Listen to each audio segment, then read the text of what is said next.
Hello, hello, hello! You're returning to another episode of The Wunderkind Show. Today's first topic: how much will Isaiah Likely command? Look, guys, you know what's crazy? This Isaiah Likely thing is not going anywhere. I expect for it to get a lot more chatter around it as the draft comes and goes. And the funny thing is, I'm not the only one that's talking about it neither. It's a topic that's being brought up by other content creators. It's a topic that I've been told has been discussed from EDC, other GMs, because Isaiah Likely is him. And I'm telling y'all what I've heard. Yeah, he's a coveted piece. Very coveted. And people have been noticing Likely. This goes back to the other thing that I said. This alludes to what I had said previously, where, once again, I don't know.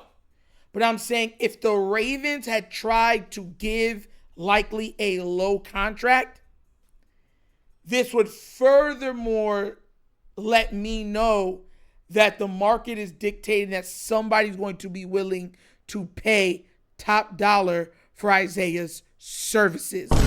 Here's the thing. Even though Mark Andrews is not a scrub, I told y'all this already, I still think in the grand scheme of things, Mark Andrews will still be a top 5 tight end in the entire league, right?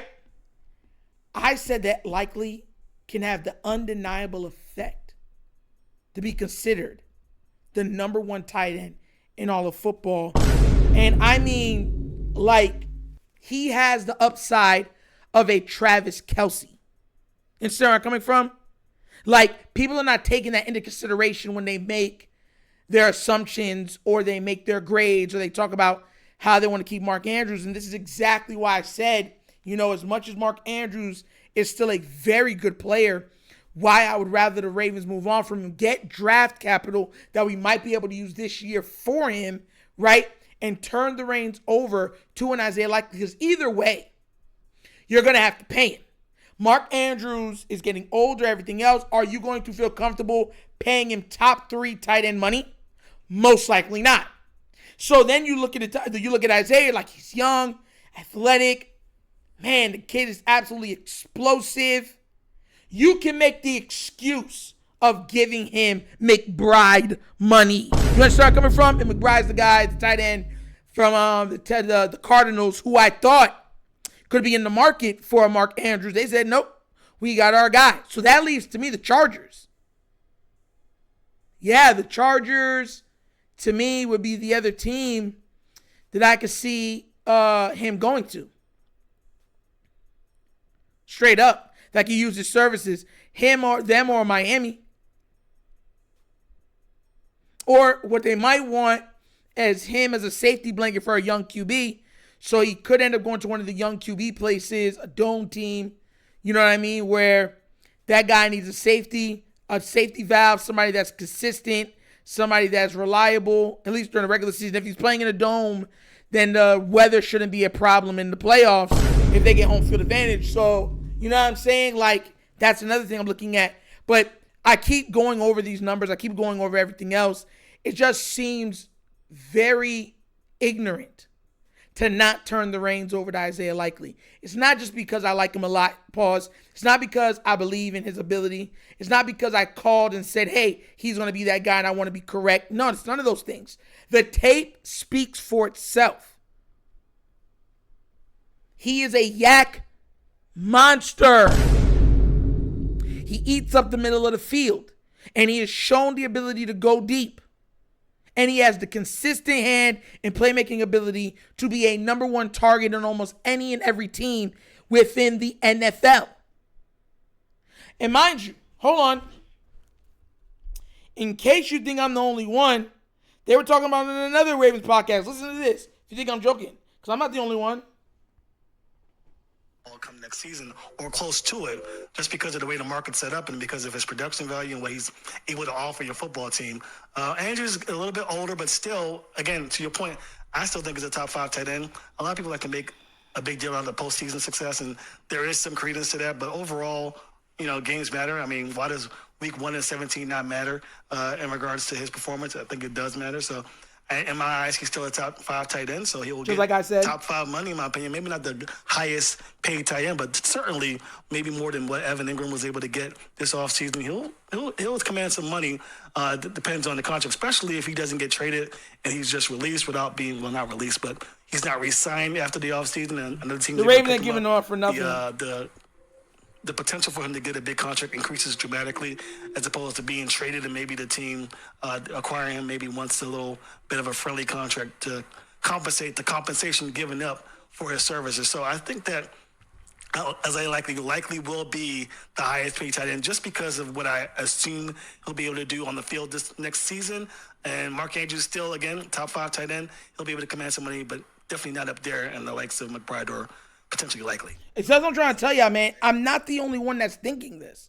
And that's Kevin Ostreacher with Ravens Talk Podcast, I believe it is. And they did that, and they covered it. And like I said before, it's one of those things, or Ravens Wire.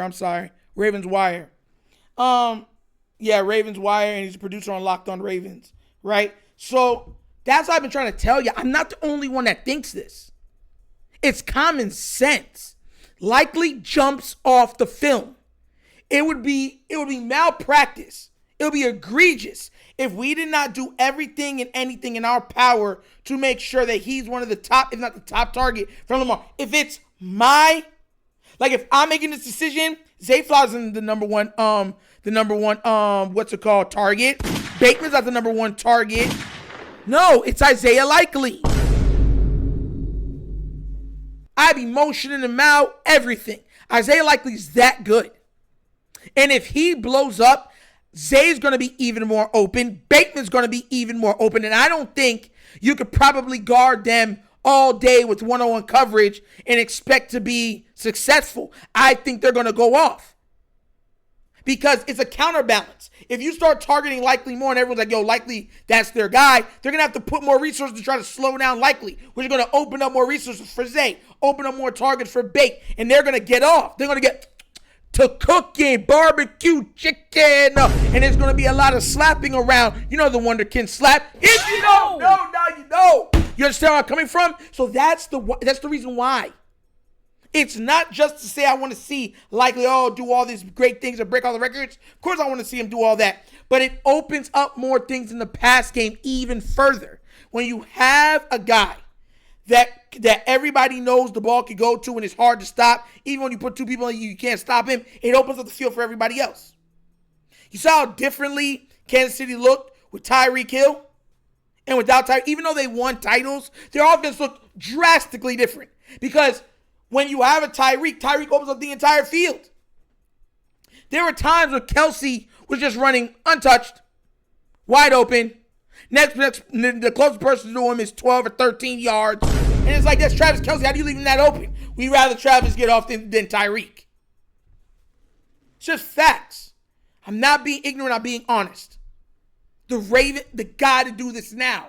And I'm going to keep pounding the table to it, because if we don't, we might lose. Because I'm telling y'all, if we somehow keep both, Mark is going to hinder Likely. And Likely might say, look, I want to go somewhere else that's going to respect me and give me my targets. What happens then? Oh, we'll just keep Mark. We like him anyways. Is that what y'all going to try to tell me? Boy, I will blow my top. Blow my top. Crazy. Nasty work. But what do you guys think? Do you think that Likely would command top 2 tight end money by next year?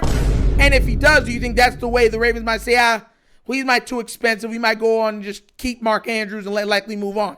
Let me know what you think down in the comments, please, all right?